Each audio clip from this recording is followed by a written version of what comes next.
What is up?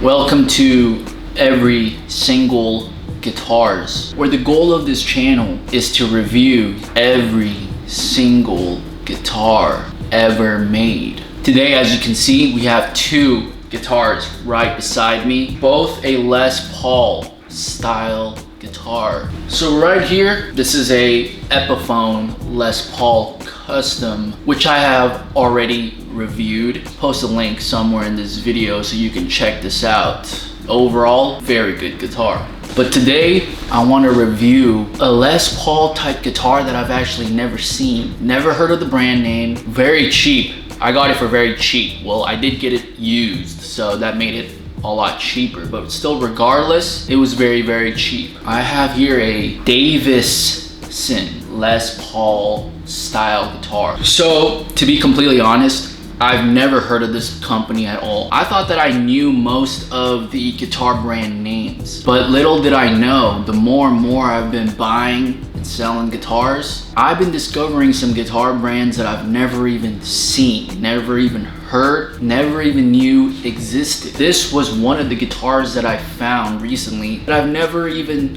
heard of. Davison? So I found this guitar at a garage sale. Not a music store, not a pawn shop, literally someone's home. So when I got there in person, the person who hosted the garage sale was a really old couple. The grandpa, or the guy that I was talking to, told me that his grandson moved out several years ago and he left a bunch of stuff in his room that was just accumulating dust and space.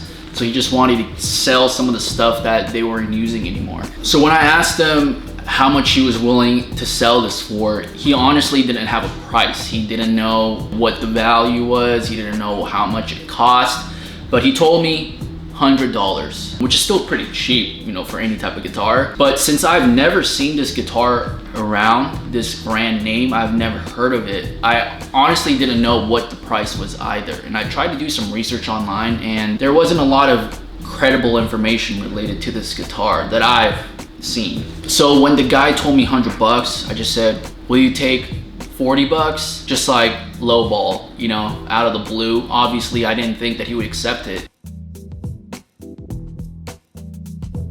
He was like, yeah, sure, I'll take 40. And I was like, really? And he's like, yeah, why? And I was like, oh, no, nothing.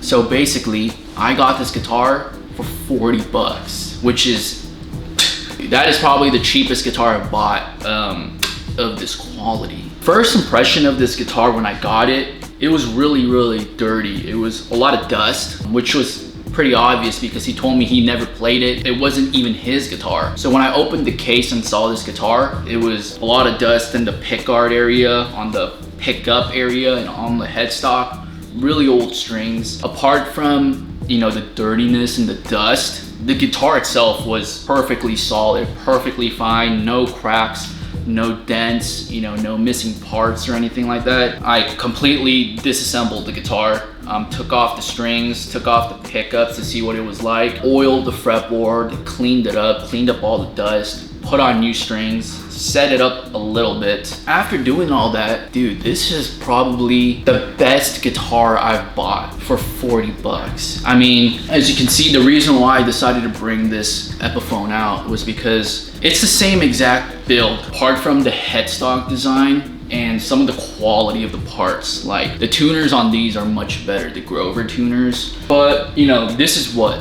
you know, brand new, a Les Paul custom is what, $500? I don't know, 500, 600, $40? I mean, granted, I don't know how much this costs brand new, but I'm assuming it's not over 200, you know, maybe 250. From a build quality standpoint, I'd say that these are pretty identical, to be completely honest. Like I said, other than the tuners, this guitar feels of very solid quality. This is actually better than some Epiphones that I've held. Other than this, because I say this is a custom, so it's a little bit higher end, but like an Epiphone standard, I mean, I feel like this is basically an Epiphone standard, except for the headstock design, you know? I mean, the knob quality on this, very solid. This is actually much solid than this. This feels, when you turn it, it's just, you have to put a little bit more strength to turn.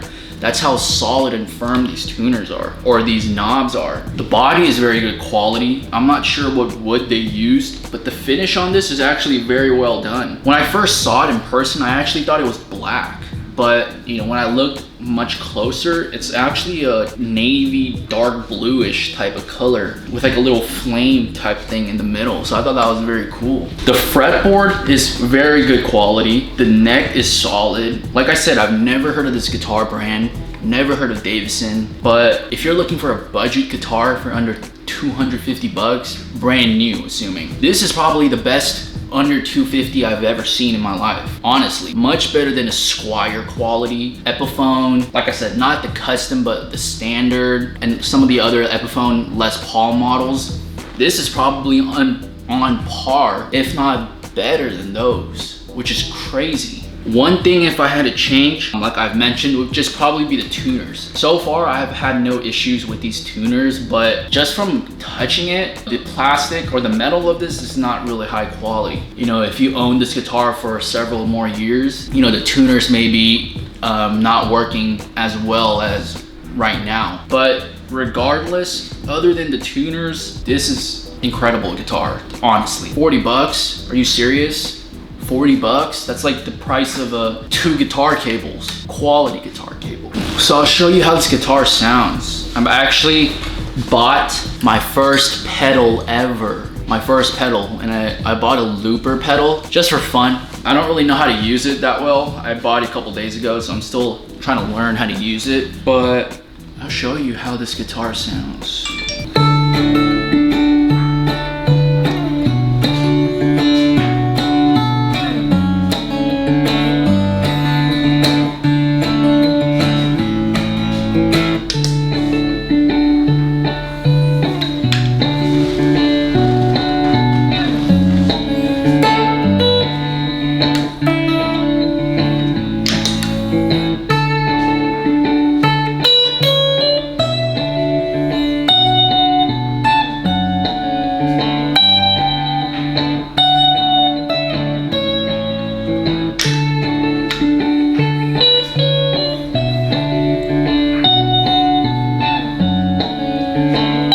I should have tuned this before.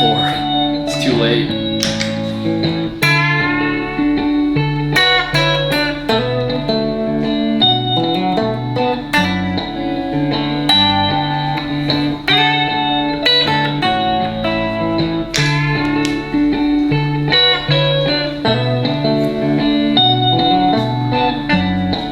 I mean, for 40 bucks, it sounds very, very good.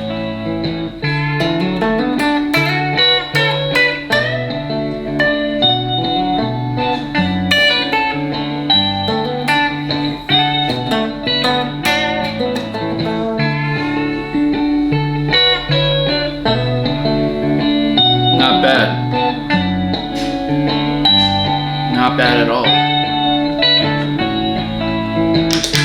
So to be honest, I don't know how well the mic picked that loop up, but I'm actually gonna record a professional recording of this guitar with a loop pedal. So if you wanna check that out, I'll probably post that, you know, a week after I post this review. Dude, to be honest, I mean, obviously I think I got a very good deal because the guy I bought it from had no idea what he was selling, but you know, I don't think this is a expensive guitar at all because I've never heard of the brand. I don't know anything about this company. I don't even know where this is made. It doesn't say where it's made, but I'm assuming it's made somewhere in Asia, China. I mean, if this was made in US, that wouldn't make any sense. 40 bucks made in US. I mean, so I'm assuming this is either made in China, Indonesia, maybe Korea. I don't think Japan. It's probably the best guitar I bought, like I said, for 40 bucks or under 100 bucks. If you see this guitar anywhere on the market, buy this. If you can buy this for under 100 bucks, I'd say buy this guitar because this is